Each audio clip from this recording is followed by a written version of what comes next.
Hey everybody, how the heck are you? We're here for another episode of the Ohio Huntsman podcast, and this week we're talking turkeys, a continuation of last week. Not a continuation with Josh, but Jacob, Jeff, and I sit down and talk turkey, a little bit turkey tactics, but more kind of turkey gear, what we take with us in the woods, that sort of thing. You get to hear us tooting on a call and can go back to last week's episode with Josh and compare, and I'll tell you, our calling compared to his is not pretty.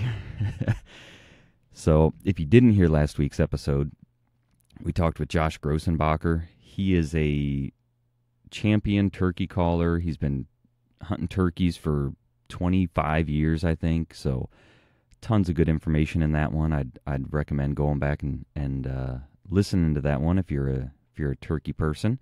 You like hunting turkeys, chasing turkeys. I also want to talk about the sponsor of this show before we get into the episode. Monster Whitetail Grub is the sponsor of this episode. They are a Ohio-based deer feed company. Really great product. Like, for example, so it's a high protein feed with mineral mixed in, and it's like a coarser feed. It's not just corn with some flavoring or something added in, right? So it causes the deer to kind of slow down. They don't consume it as fast, and it sort of more simulates what they would be browsing on in nature. And we got some of their peanut flavored product, and I opened up the bucket, and it's got whole in-shell peanuts in it. So that's what I mean by it's just a high-quality product, high-quality ingredients, and we've really enjoyed working with them and appreciate them sponsoring the show. So if you would, check them out. There'll be links to their Facebook and Instagram page in the show notes. And I think with that, that's all I wanted to cover before we get into the topic. So, like I said, we're talking turkeys today with Jacob, Jeff, and I. Hello, and welcome to another episode of the Ohio Huntsman podcast with your hosts, Jason, Jacob, and Jeff. And on today's show, we are talking turkey hunting. So we're going to kind of run through our gear, what we take in the turkey woods with us, what we like, what we don't bother with, and just see where the conversation takes us. Since we're getting ready to start turkey season, we thought it would be timely to cover this topic. So I guess, main things, we're probably going to, we are going to take a shotgun and shotgun shells. But aside from that, what do you guys, what are your must-haves that you guys don't leave? Like when we did our deer episode, right, we had some sort of must-haves, not going to leave home without. Jeff, what are your, I got to go back to the house or back to the truck or whatever, I forgot my what? Well, first off, the very first thing I can think of is in turkey hunting, you want to cover up as much skin as possible. So the thing that I typically forget would be, like my hood or mask. Okay.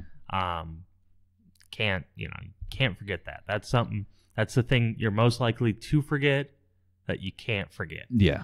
Are you, because mine is it's like a mesh head covering. I don't know what the word is for it, but a little pullover hood thing. It's mesh with a little window where your eyeballs look out, right? Mm-hmm. What is yours, a mesh, or you got some kind of polyester thing, or? Well, I have a few different options because I like to use them for deer hunting as well. Okay. Most of them they have mesh in the mouth, like the mouth area. Okay. And then the rest is fabric, like a polyester. Okay. Because if I don't have that, some people just have the full polyester. Well, I wear glasses. When things start to get hot and heavy, I start to breathe heavier, and my glasses fog up. Fogs up, yep. So I like the polyester, and then with the mesh mouth area. Okay. And Jake, since this is going to be, have you turkey hunted before and just not gotten a turkey? Yeah, we hunted before. Okay. Yes, if you want to call it that. I've never honestly even been on a bird. We've walked around and made turkey sounds in the woods. Yes. trying to get That's the extent of my turkey hunting. I have called to you across the hollow and thought we were turkey hunting. So I'm definitely a newbie at this. But I do have some gear, but I don't know if it's any good. So you pop in with questions, mainly for Jeff, because he's killed the most turkeys. Right. I've killed one. Well, just in general, I like the idea of the mesh over the mouth because I have like a polyester head covering that I use for bow hunting for deer. Yeah. And what I've noticed is it starts to really develop a funk from breathing into it.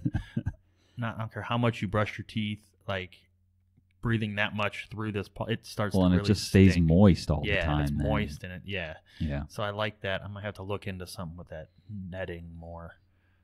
And so you guys, yours are, because they have like the ones that are like a full head covering that you pull over your head, and then you have the ones that are like a neck gaiter that you could pull up over your face, if you will. You guys use the full head coverings, or mine's a full head covering. It's like a full head hood thing that has like a cutout for the eyes, and you could even pull it down to where your nose is out, depending on how you want to. Yeah, that's what I have. Yeah, I have some of both. I tend not to like the full head covering one for turkey hunting, just for the fact that sometimes they get bunched up in my hat, and you have to have a ball cap for turkey hunting. That's a must-have so that you can do fly downs. You can make the fly down noise with your ball cap, and right. It's well, now are we on must-haves or tips and tricks now? Because that to me sounds kind of advanced turkey hunting. That's true. That's a good point. It's pretty easy to do, and so maybe that's a little insider information. Yeah, I don't know that it's required to kill a turkey to have a ball cap. Well, no, but you should have it. I use it a lot. Yeah, it's sort of a freebie piece of gear. A lot of guys wear them anyway. Right. Right. And I would consider it. I mean, it's an easy call to have on you because it's a piece of apparel. You know, you're not taking an extra call. It's something that you have on you. Also, another reason I really like ball caps for turkey hunting is a lot of times I find myself with the turkeys liking to come in with the sun. You know, it's always... so you're looking into the sun. Yeah, you're always looking into the sun, you know, because that's a lot of times when you're having the best luck is right at sunrise. Sunrise, yeah. And not having a cap to, shade your eyes is difficult. Yeah. Okay. So the head covering, that's a good tip. So then for me, the other thing is don't leave home without is turkey calls. So I'm going to get some diaphragm calls this year to try and start practicing with. But up to this point, it's been box call and slate call. What do you guys have, or I guess, Jeff, what do you have the most success with? So last year, I found a call. It's made by Flextone. It's their Thunder series. And it's a call that looks more like a traditional duck call or, deer call. But it's basically a diaphragm call inside of there. Oh, so it's got a tube. It's got a housing. Yeah. And I brought props. Oh, you brought props, yes, huh? Yes. So okay, it's a tube call. Yeah. But it's got a diaphragm in there, and it basically kind of helps you with being able, because I've never used a diaphragm call before, any sort of mouth call for turkey, and this makes it pretty easy, especially for me being a newbie. All right, so toot on that thing. Let me hear that. I'm going to let Jacob do it because he's never used it. All right. And I bet you he can make a noise. Don't overblow because it's pretty soft, this end. Yeah. And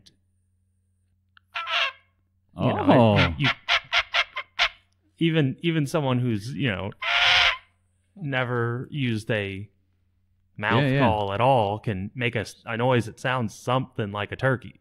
Well, and that seemed like it takes very little air to make you, so you can go soft and then definitely can you? Yeah.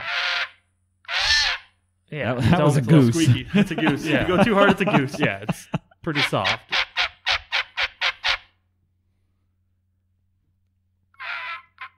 And this is an early generation of them. Okay. This one I got for super cheap. It was one of those things I just picked up because it was super cheap, and it was like, that'd be interesting to try.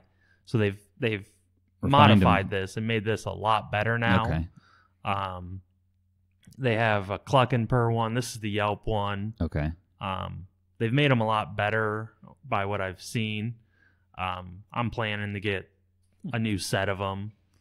And that was a Flextone call, you said? It's Flextone, yeah, and it's their Thunder series. All right, we'll put a link to that in the show notes. Yeah. They have a Cluck-N-Purr and trying to think of what the other one is. A Cuttin. It's Cluck-N-Purr, and then the other one's Cuttin. There two. And I think there's a third option. And then also in the series they have, owl hooters but okay. All right. He gummed it up. I was going to try to do it, but yeah, you can't. That's another thing that you learn when you use it is you need to, if you overblow it, put too much moisture in there, that's good to know. I've heard, I haven't tried the new ones yet, that's something that they really worked on the new ones. Trying to get that, because basically people were trying to blow it like a duck call with a diaphragm, it's so sensitive that moisture. That definitely seems like it's, and you could probably cup your hands around it and kind of broadcast that sound a little bit better, but it sounds like it's more of a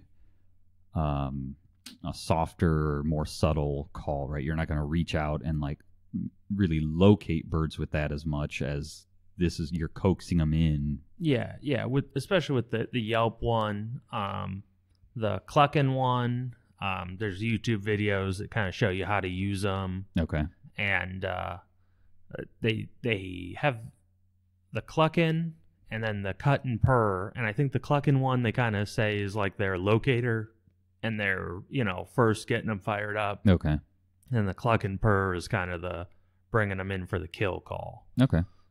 They recommend you use them in combination. Okay. But they're a really great option for new turkey hunters because someone with no experience can at least make with very little practice, can make a noise that sounds like a turkey. Well, and the other thing about that, and I know the listeners can't see it, but it's a short call with kind of a mouthpiece on the one end, and so the benefit you'd have with something like that versus a box call or a slate call is you can have both hands on the gun and just hold that thing in your lips and continue to kind of make noise without having to move at all. Basically use it like a diaphragm call, but without needing to learn how to use a diaphragm call. You're just blowing air through this call. Right. So that's kind of cool. I didn't even know such a thing existed. Yeah, I didn't either. And I thought it was going to be gimmicky when I picked it up. Yeah.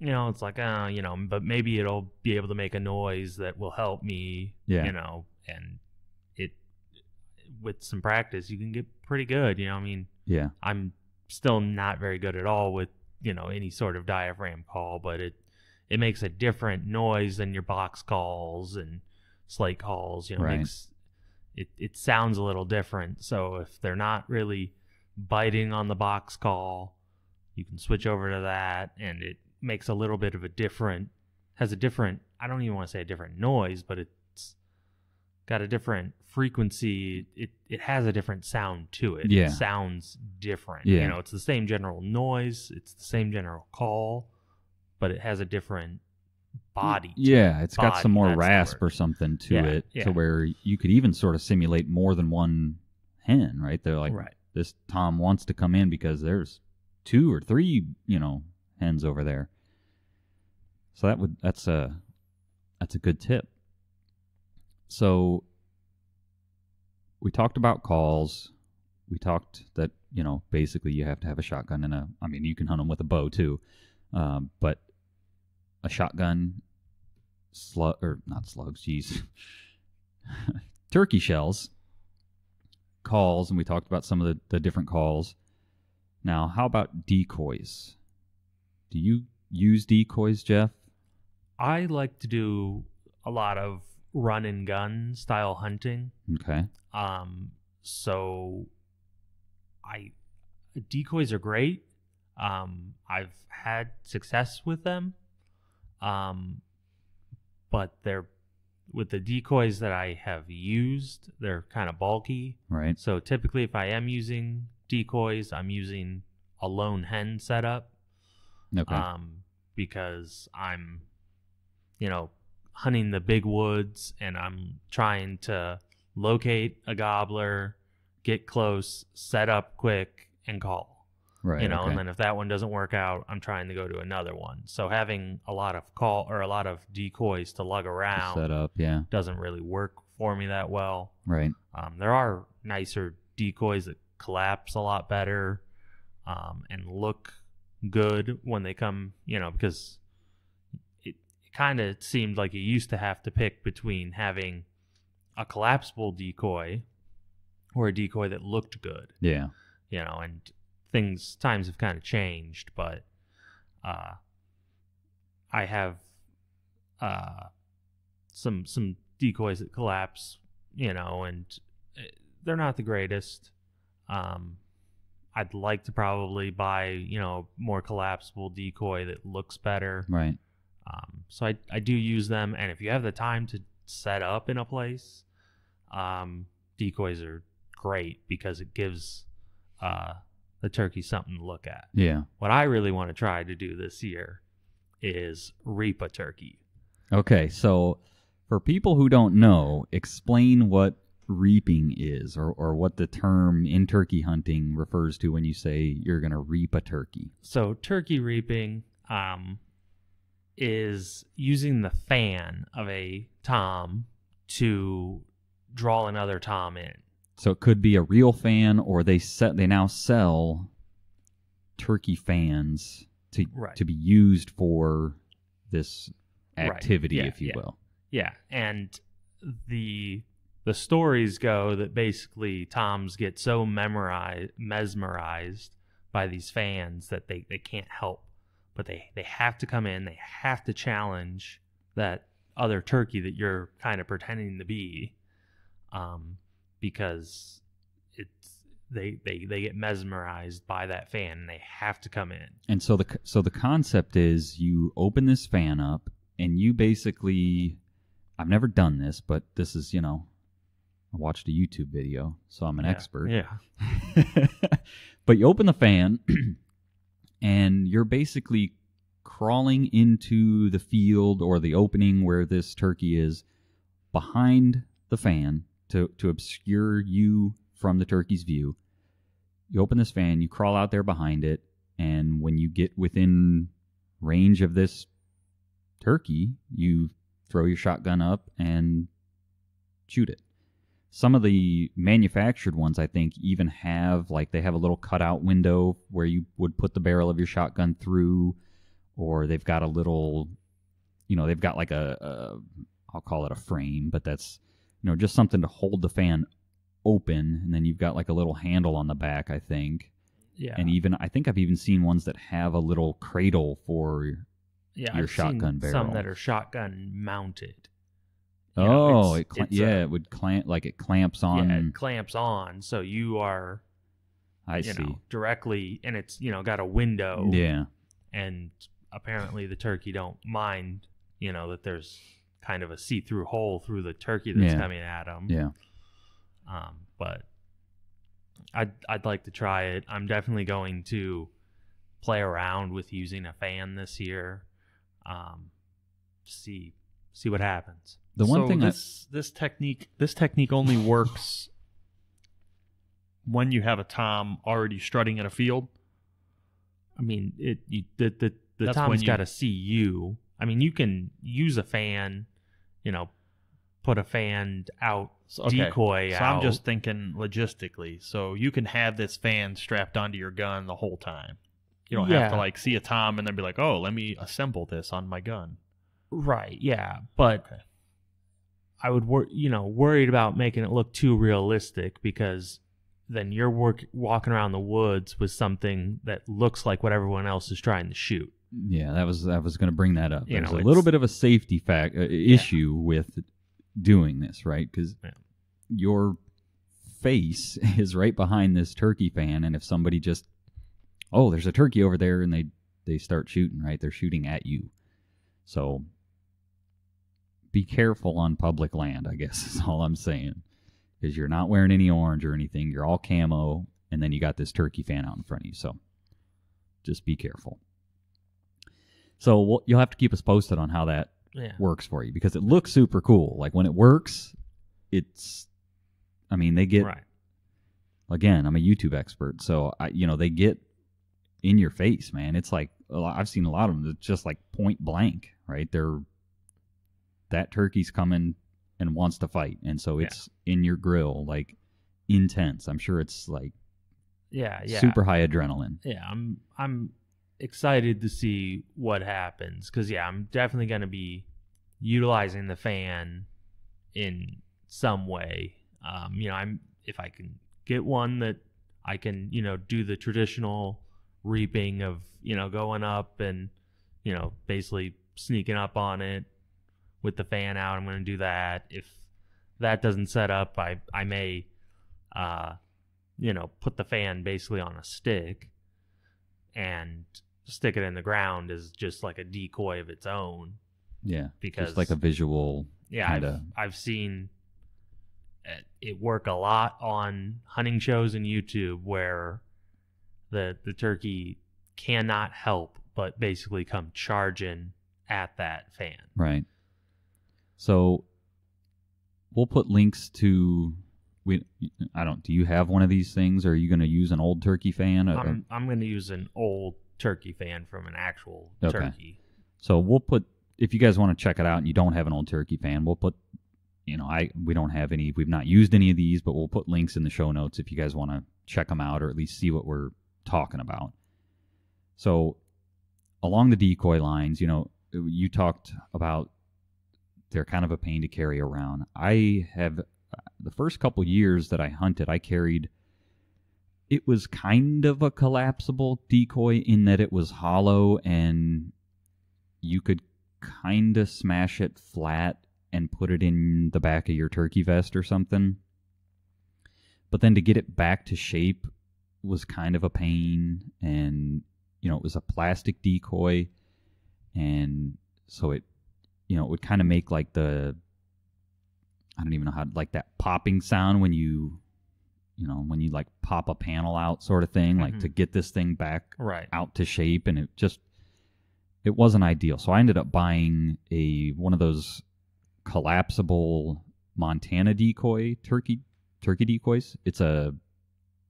They have a Jake and a hen. I only have the hen, but they're both collapsible, and it uses like spring steel inside to kind of form the shape of the body, and then there's a flexible wire in the head, so you can kind of position the head in different ways, and it's just got a stake that it slides down on. And that thing, when you collapse it down, it's maybe an 8-inch disc that's, when it's all squished down flat, it's maybe an inch thick or something. And so you could carry a handful of decoys if you wanted. I only carry the one. But if you guys are looking for a collapsible decoy, there again, I'll put that in the show notes. I didn't have that decoy out when I shot my turkey last year, because it all happened so fast. We were, it was the early part of the season when you can only hunt till noon. We were, it was, I don't know, 11:15 or something, and we were kind of working our way down this ridge back toward where the vehicle was parked. And it was like, well, let's stop here and call one more time before we completely call it quits. And sure enough, bird fired off, and it was close. So it was like a scramble, like, oh my gosh, we got to get set up. and there was no time to set it all up, and so didn't end up using it, but it's nice to have if you want it, and it's not heavy, it's not real bulky, so they're, it's not bad to carry them around, I guess. So we talked decoys. Is there anything else on decoys we want to talk about? I don't know if you have an opinion on this or not, but if you do have the opportunity to set up, you're going to be hunting out of a blind or something like that, and you have the opportunity to set up a turkey or a decoy spread. Do you have a preference on what you like to do? I have no experience with that, so I don't. Okay. Well, I like to. Well, I've never shot a turkey. I can't say I like to shoot turkey. I've never done it. I don't know. I have a couple decoys that I've thrown out and picked back up because they didn't work because I'm no good at it. So this, I guess, let you take the lead on it. Well, and I guess I don't know. I don't even know what the difference is. I mean, I have a hen decoy. I know you can position it like feeding or breeding or whatever, but I don't know when to use what and what. Well, and most of our turkey hunting is in woods, right? A lot of the stuff you see on TV, because it makes for good filming, is in like these pasture fields and things like that. Or whatever, yeah. And I'm assuming that, one, the turkeys like to be out there kind of bugging and eating bugs and feeding on little grass seed and things like that and whatnot, but that's not primarily where we turkey hunt, and so it's not like the turkeys can see the decoys from a long way away. And I've even heard that in like hill country, you got to be kind of careful that if a turkey pops over a hill and there's a decoy in its face, like it can kind of freak it out.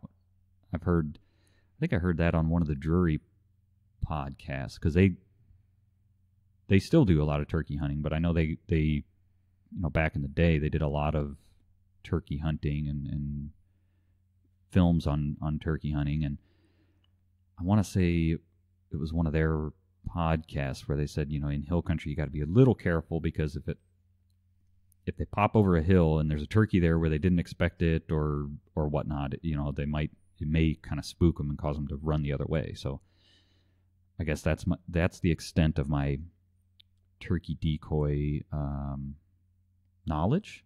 Mm-hmm. So what do you like? Well, I've recently, past couple of years, been hunting turkey in an area where they don't gobble. I don't know what causes it, but there's plenty of turkey. Catch them on trail camera, but they do not gobble. And I've never shot a tom on this property, but I have shot a bearded hen. Okay. And the spread that I like, just because it makes sense, because I had to start using decoys because I'm setting up in a area where it's a natural kind of congregating, strutting, feeding area. And I noticed the turkeys would come and not, they'd hear me calling, they'd come, look in that area, and not see a turkey, and kind of turn around and leave. Okay. And we're talking 100 yards away. Right, okay. It's kind of in a valley area where they like the strut in there, and up on the hills it's more thicker cover, and they'll come to the edge of the hill, kind of look down in there, not see anything, and leave. Right. So what I like to use, because it makes sense to me, is a hen with a Jake decoy. I've never actually successfully harvested a turkey using this pattern, but it made sense. Okay. I've called in a lot of hens that come in and hang out with those two decoys, but I've never called in a male bird. Okay. I called in a bearded hen and harvested it off, that setup. But so far, that's the best I've done. I believe I've only ever harvested one other bird off decoys, and that was actually I used a lone Jake decoy. Okay. In hopes that I kind of there was a clearing. The turkey were coming down a ridge. At least that's the way I expected them to come, was they were going to walk down the ridge towards me. It was kind of a thick area, and then there was a clearing that basically you could see down that whole ridge from that clearing. And I put that lone Jake in the clearing so that what I was thinking was that the toms would come down the ridge and would see a male bird over there and know that they hear female birds. Yeah, okay. So they wouldn't hold up on me. That's what I was really trying to prevent, was that they would feel that they had to come in now because there's a male already over there with those birds. Right, okay. So seemed to work. There was 2 toms, and they came in pretty hot and heavy. They were angry. I don't know if they were just really excited by the calling or if they saw the decoy, but they came in fast. And you shot one of these? This worked out? One. Yeah, okay. This worked out. So, I can't really say that the decoy was what did it, but that was a successful hunt using decoys. Okay. And that was sort of a run and gun type setup, so I didn't have much in the way of decoys on me. Okay. I think I may have brought 2 that day. I had a hen and a Jake, and I think I put the Jake out because I wanted those other. I had some history with these toms. Oh, okay. And they liked to hold up on me. They would come to about 50, 60 yards and stop. So I wanted, and that was even with using a hen decoy. So I wanted to try something different, and I wanted to basically try to make them angry. Right, okay. So I thought seeing another male may trigger something, make them angry, make them actually come. And it worked. Something worked that day. Whether it was the calling that day or if it was the decoy, something worked that day. Well, that's good. All right. So any other sort of, those are the big things, right? Calls, decoys, sort of your headgear, right? Your face mask and some gloves to cover your hands, right? You want something to basically be full camo. Is there anything that you carry in your vest that is maybe non-traditional or that people might be surprised that you have? My item that I carry a lot when I'm turkey hunting that I don't know anyone else that carries is a rabbit in distress call. Okay. And I mostly use that when I'm turkey hunting and I've called in a coyote. Oh. And it's kind of looking around. If you bust out a rabbit in distress call, switch it up to that coyote typically comes sprinting. Like it's no longer looking around. It has identified where that noise came from. Because a turkey, it thinks it can see. So it's kind of still looking around trying to spot the turkey. But a rabbit in distress, I don't think they typically think that they're going to see it. They're going to just kind of run up on it. Right. So rabbit in distress, coyote comes running in so you can blast it. That is something that I wouldn't expect somebody to have in their turkey vest. And I've also used it to get turkeys to shock gobble. Oh, okay. If something, because one of those really quiet days where it's like, there's no gobbles. I've busted it out and lo and behold, shock gobble. Yeah. So at least I know, hey, there's a turkey over there. Over that way, yeah. I can go over there, sit down, start calling, and see if it comes in. One thing, and I don't know if I'm going to carry it in my vest this year because I don't think I used it last year, but I carried a pair of hand pruners in my vest. The idea being, when you set up, like, ooh, I got, there's like some brush or some small saplings or things that I need to kind of clear out to clear some shooting lanes. Instead of snapping these things off and potentially freaking a turkey out, you can just kind of nip those things off with a pair of hand pruners pretty silently. That being said, I don't think I used them at all last year, and they're kind of, it's a hunk of metal in your, they're kind of heavy. So I don't know.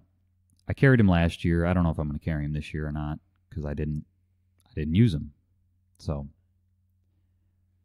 all right. Anything else we want to cover on I got turkey gear? A few more things I wanted to. Well, and this is more of a tip, and that's something that I've learned that I like when I'm setting up. Is I like to set up if I can find it, like behind a log or something like that. Okay. So that I don't need to hold my gun with two hands, kind of thing.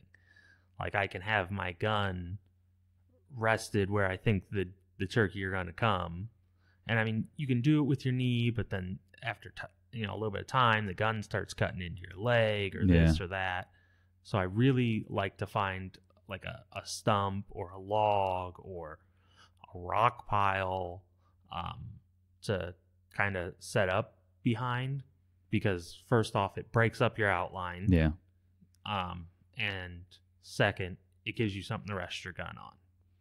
So you can have a hand free, have your gun right where it needs to be, and a lot of times it will mask the movement of you calling, because it's behind the log or whatever, and it allows you to have that extra movement.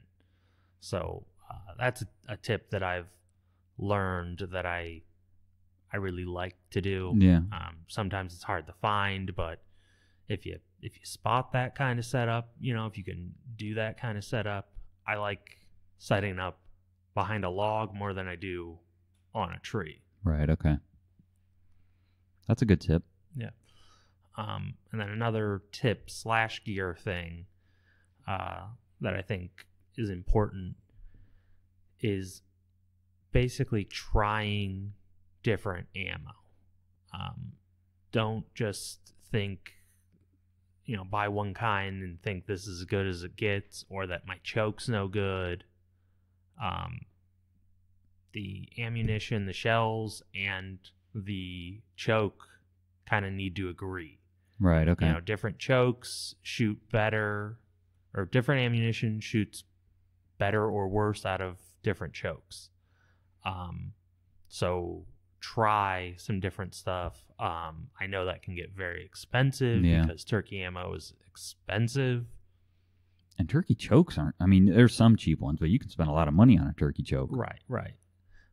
But I think a lot of people kind of, they want to change both all the time. They want the choke's no good, so I'll change that. And I didn't have much luck with this ammo, or this is the newest, greatest thing, so I'm going to try this ammo.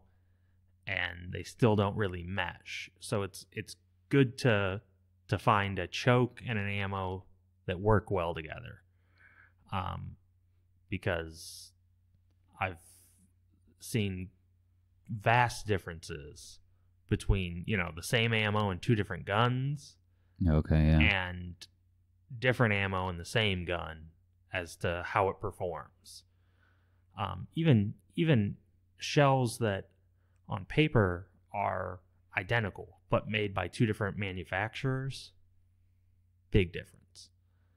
You're saying like the specs are... Yeah, the specs are almost identical. When you said on paper, what popped into my head is like the pattern on paper. No. The specs are, supposed to be identical, but it's a different brand, which if I had to guess what's causing this is it's slightly different design in the wadding.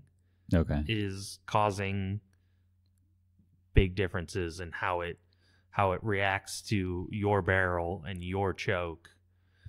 Okay. But it can get expensive, and that's kind of why I sort of recommend not buying the most expensive ammo, because if that doesn't really work well with your gun, you kind of threw that money away. Yeah, because you kind of feel obligated to use it, even though it's not really performing well because you spent a bunch of money on it. Yeah.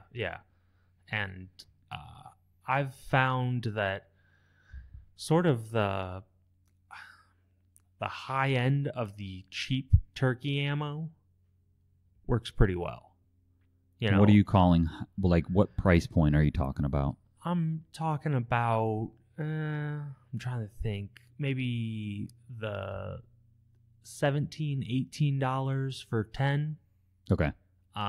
Instead of the stuff that's 10, 11, 12 or below $10.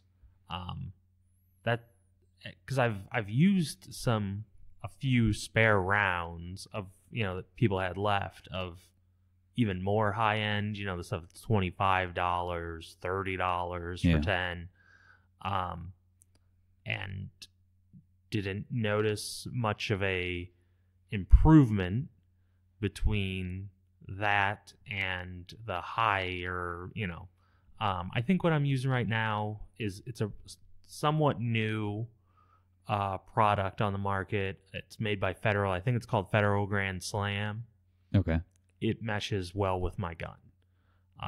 I don't think it'll work that, as well for everyone, because matching the shell to what your gun setup is really important. Yeah. What works well for someone else does not always work well. And that Grand Slam, it's a copper plated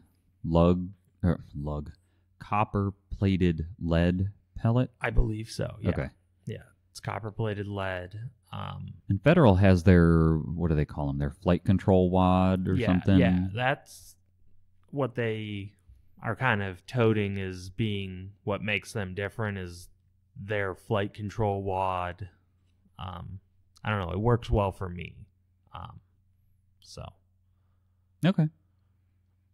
Well, one thing I thought of while you were talking as another thing to bring is a pad or something to sit on, a butt pad. Like my turkey vest has a built-in pad, but you're going to spend a lot of time sitting on the ground and getting a wet butt, because it's springtime. The ground's going to be moist, damp, and it just, like, my butt and legs go to sleep, from just sitting in these, kind of awkward positions. Like, that's one thing I would say is when you're setting up, you might be there for some time, a half hour or something, and so 45 minutes, whatever, however long it takes to kind of make the turkey come in. And so sometimes you get a turkey that comes in the 60 yards and stops there, and you're sitting there for like 2-3 hours because it's like, I don't want to scare this thing off. It's, it only needs to come a few more yards, right, and it's within range. Yeah.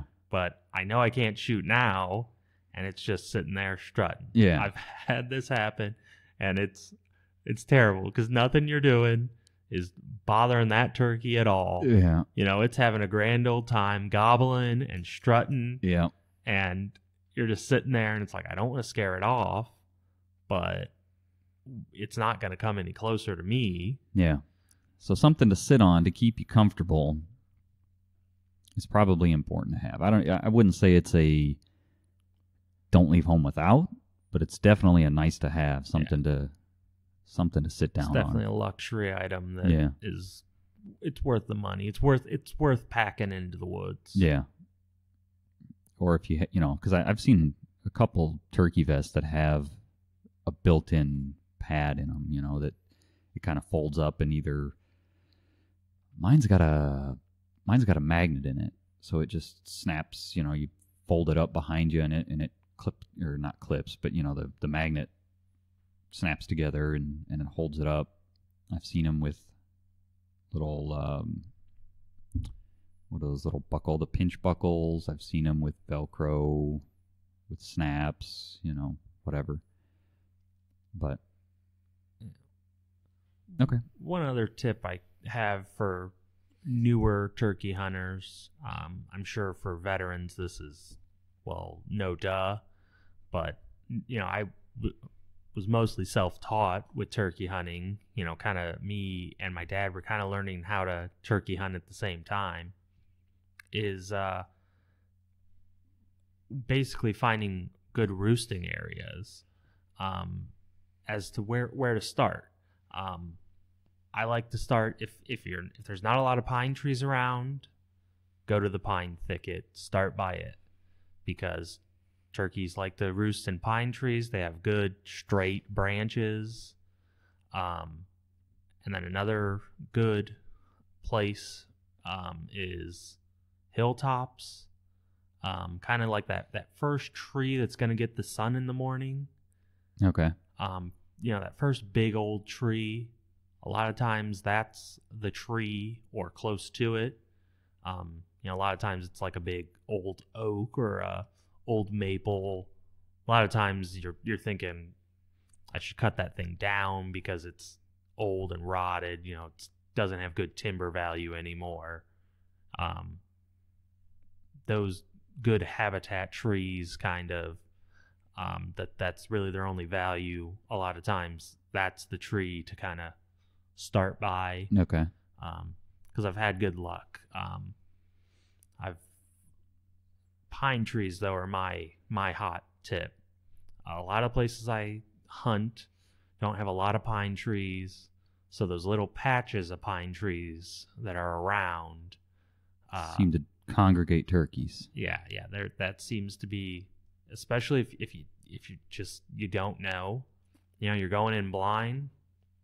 If you know where the pine trees are, start there. Okay. All right. Well, we got to tell the shot gobble with the shovel story. Okay. Before we close. So, shot gobble is, for some reason, loud noises or sort of random noises seem to cause a turkey to gobble. Call it a shot gobble. Yeah. Primarily in the spring. Doesn't have to be the spring, but primarily the spring. Yeah. So like a car door slamming or sirens or, will cause a turkey to fire off. Thunder. That's one that you run into a lot in the spring, as you get these thunderstorms that roll in. Yeah. So this was last year, wasn't it? 2 years. 2 years. 2 years ago. Okay. 2 years ago, we were down at our cabin, and we were doing our rudimentary habitat improvements. We were planting some clover.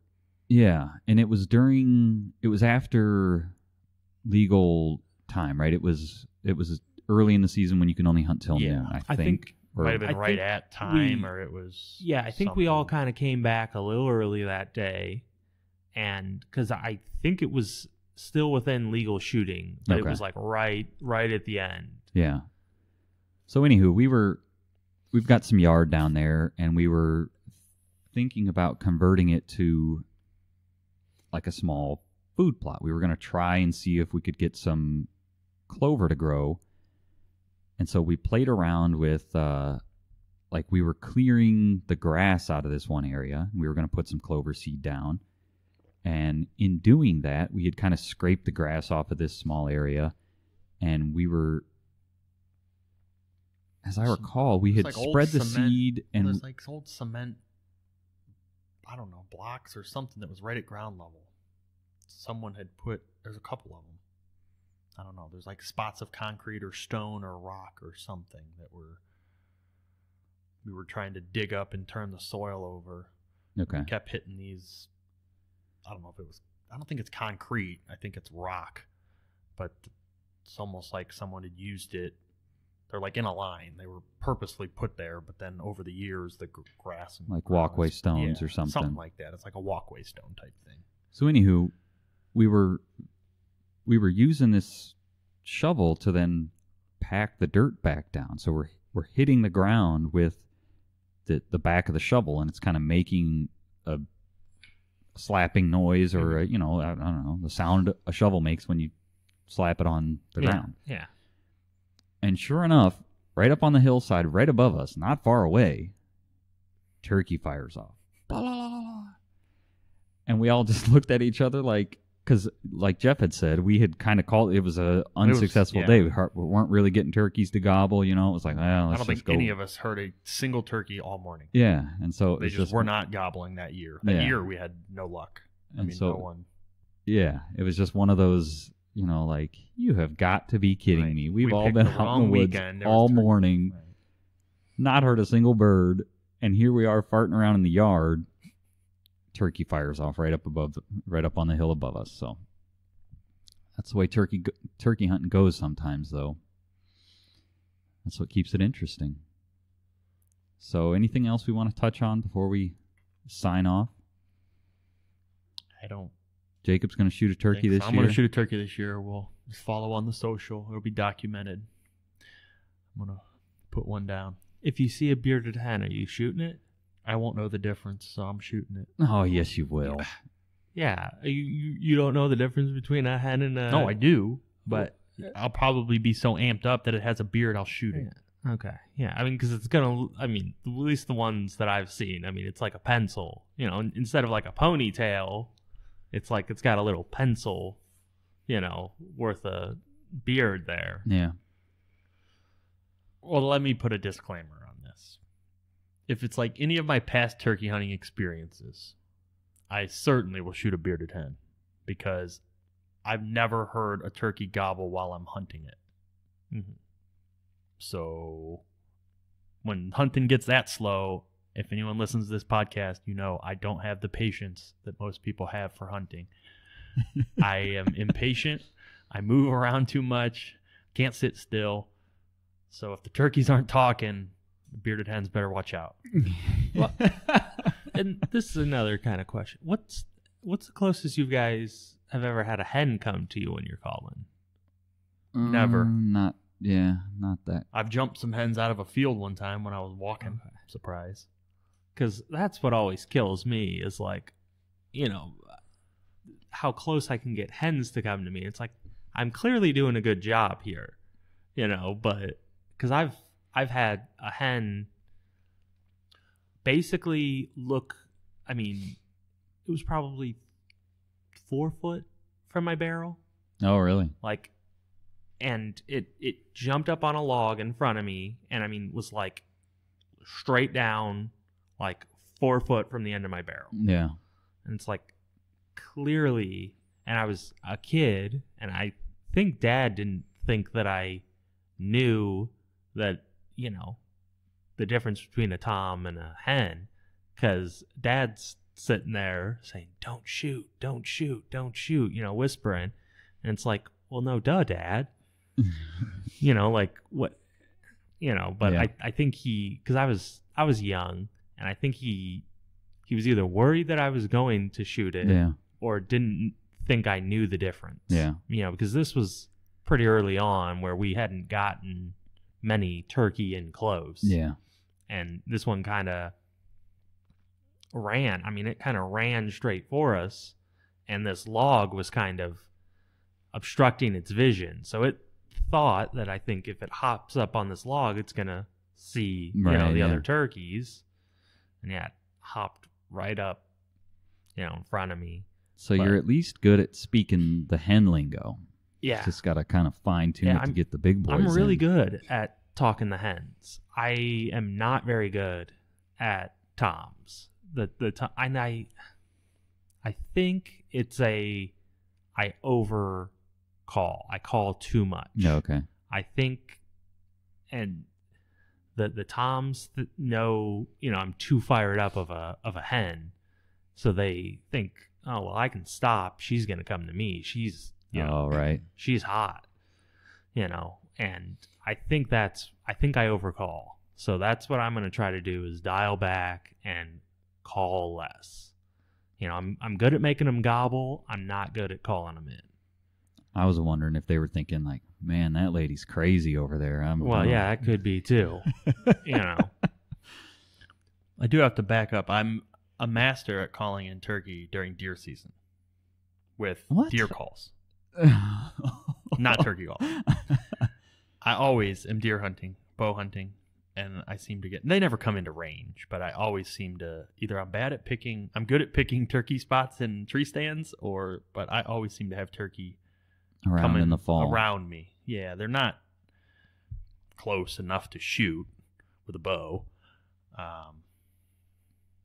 I don't even know specifically if these are during the fall turkey season or not, because I'm not turkey hunting, so I don't know when it happens. But never toms. They're always groups of hens, but they always seem to come in. When I'm trying to call big giant bucks, I call in big giant hens.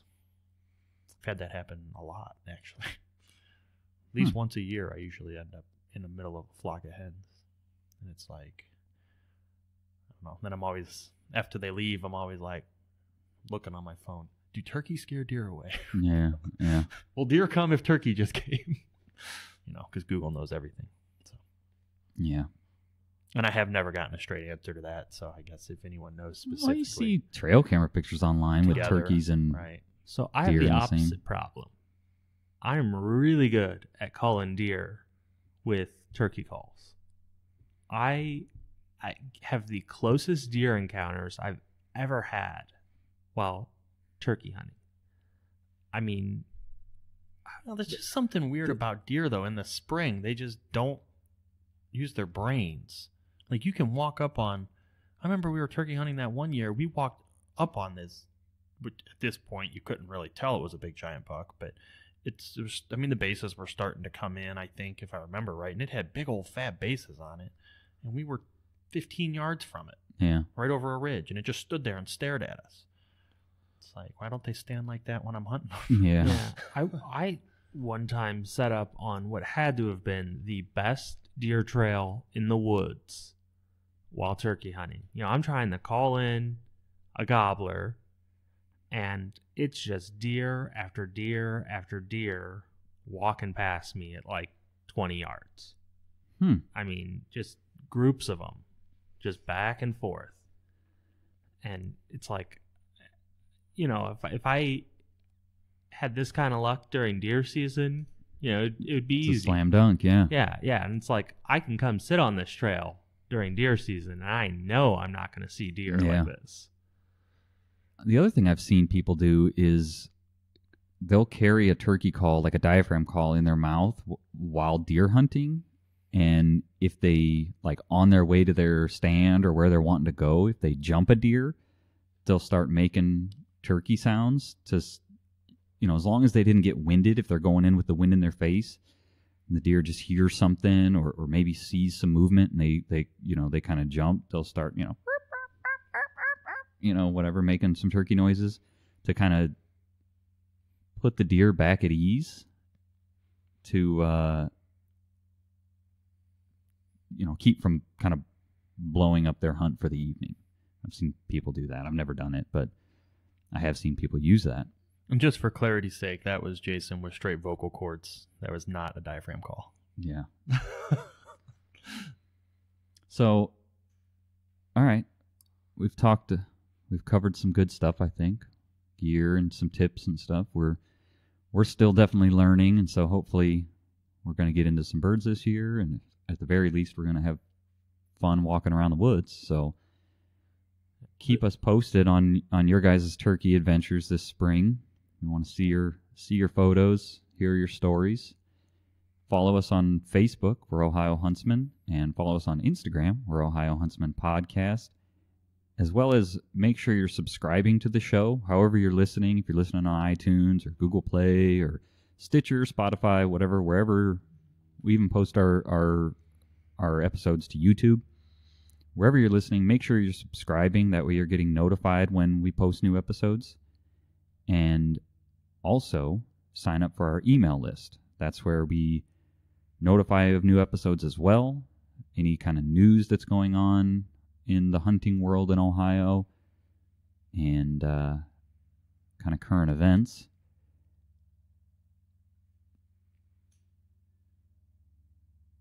And last but not least, we still have our Eat Local shirts. If you guys are wanting to get a Ohio Huntsman shirt, we have our Eat Local Ohio Huntsman shirts. So definitely check those out. That helps support the show as well.